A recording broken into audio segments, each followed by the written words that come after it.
Hello everyone. Welcome back to my channel. I hope everyone is having a nice day before we begin the video. Please subscribe and give the video a thumbs up. Young and the Restless sees Victor Newman, Eric Braeden, out for revenge on what feels like half the people in Juneau City. And he's just being constantly insufferable. Somebody's got to stop him. We're going to talk about why Victor needs to be shut down, why he needs karma, and why he needs some comeuppance. The first and main reason that Victor needs to be taken down is this latest vendetta against Jack Abbott, Peter Bergman, which is ridiculous. For more than a year now, Victor has been totally furious with Jack. Victor is always ranting that Jack put Nikki Newman's, Melody Thomas Scott, life at risk, which is ludicrous. Jack did not put Nikki's life at risk at all. In fact, Jack risked his own life and his own sobriety to save Nikki when she was spinning out of control.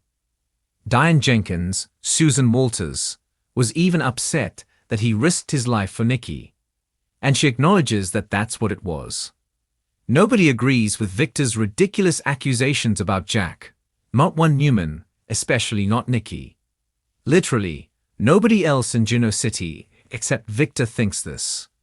He has manufactured a reason to hate Jack. It's like he pulled this lame reason out of thin air. If we're trying to justify this story-wise, Victor was salty because Jack saved Nikki when Victor could not.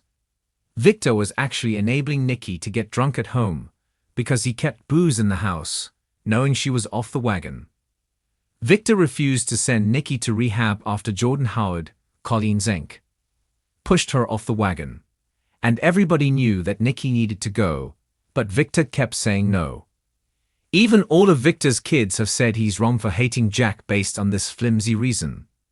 If we're going to dig into the character psychology, Victor is angry at himself, not that he would admit it. Honestly though, we think it's just bad writing on Young and the Restless. The second reason that fans are really tired of Victor and his never-ending vendetta is him being back again, destroying Billy Abbott's, Jason Thompson, life. It's worse now that Victor wants to use Kane Ashby, Billy Flynn, to help destroy Billy, which is absolute insanity because Billy is the father of two of Victoria Newman's, Amelia Heinl, children, Victor's grandchildren. Yet, Victor always goes after Billy. He's been doing it forever, even when Billy hasn't done anything to warrant it. Victoria hates this about her father, but he won't stop. Billy was pretty much minding his own business, running Chancellor, and Victor just decided to be a jerk and take it away because he could. He did a lot of lying, scheming, and dirty things to steal that out from under Billy. Of course, Victor will never be happy if Billy has anything good in his life. We're not necessarily Team Billy. We're not huge fans of this version of the character. We loved the Billy Miller version of him, but this version we find problematic.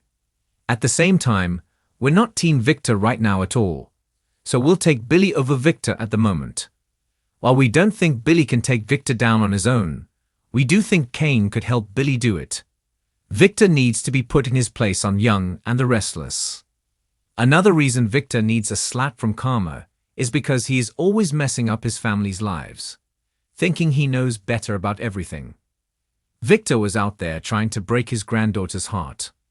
Poor Claire Grace Newman, Haley Aaron, she loves Kyle Abbott, Michael Miller, and was perfectly happy, but because Kyle is Jack's son, Victor decided Claire shouldn't be with him.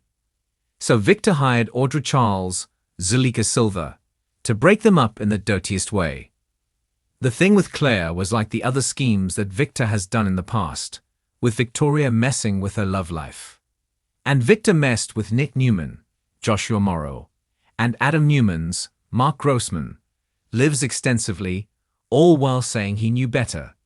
Nikki is constantly having to defend and enable Victor on Young and the Restless. We think Nikki and the kids should be the ones to put Victor in check, to kick him out of the CEO's seat at Newman, make him retire, and let the kids inherit.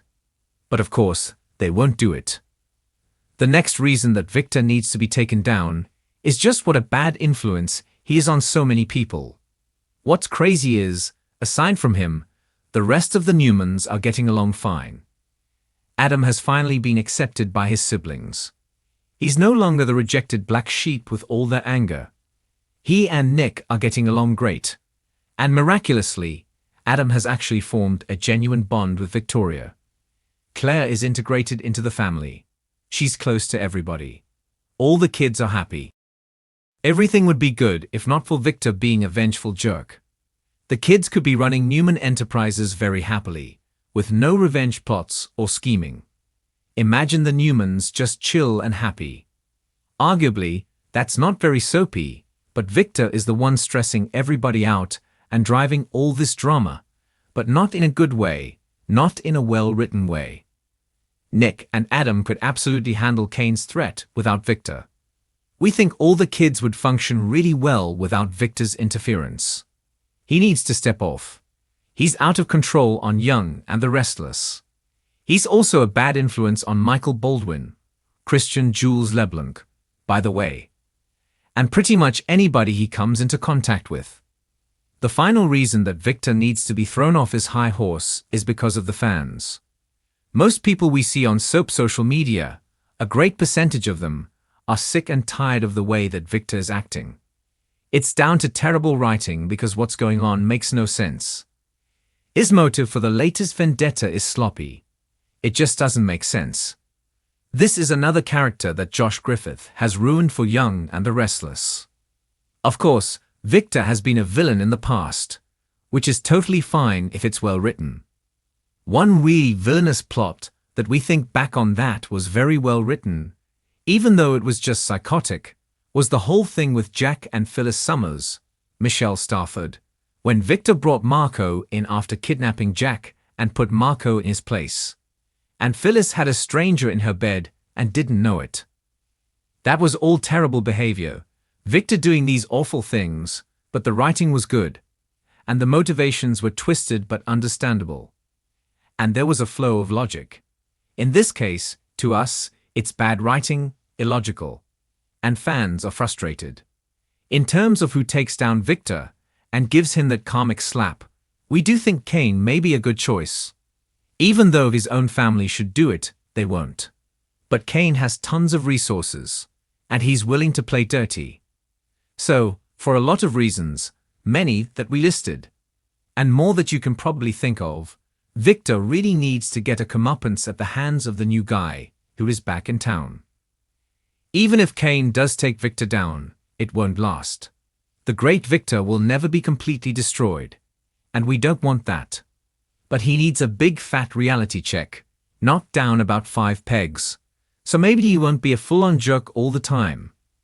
Kane might be the one to do it. Something needs to change with Victor. It's no fun to watch him anymore because you can't justify his behavior.